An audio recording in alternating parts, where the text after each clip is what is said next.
Okay, today there was another setup.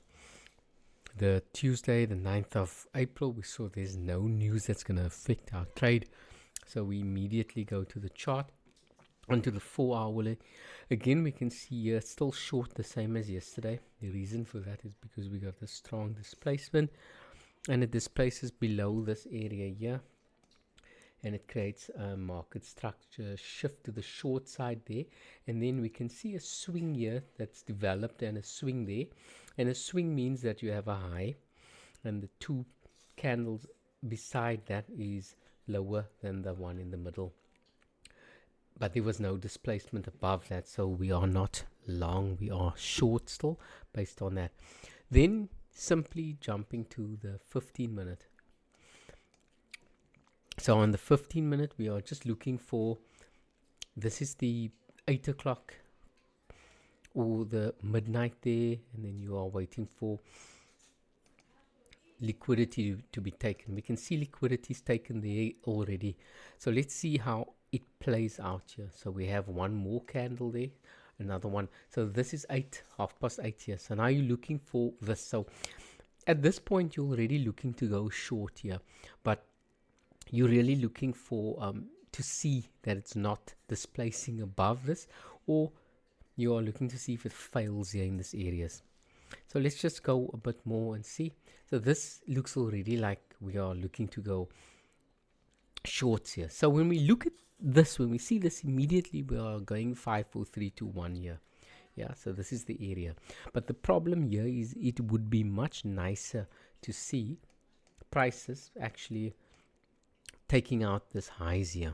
So it's already longer than yesterday, or a little bit more difficult than yesterday. But let's go further. No displacement. I'm doing one candle at a time here for the 1 minute. No displacement. You can see there's no displacement candle there. And there again, it takes out the highs there. Let's go a bit more forward, more there. Now we see this could either be a displacement, which means that it's going to go up and continue in the upward trend, or it could mean that it's just wiping out this liquidity. But as we were looking at the 4-hourly, remember we are only looking for shorting opportunities, so we would like to see a displacement to the short side, not to the long side. So we're going, we don't see a displacement short, we don't see any displacement short. It's now 9:30 there, and this is nice. There we go. We can clearly see that this is a displacement candle. It's the biggest candle here for since 8 o'clock. So it's very big. We're going more forward there. Now you have displacement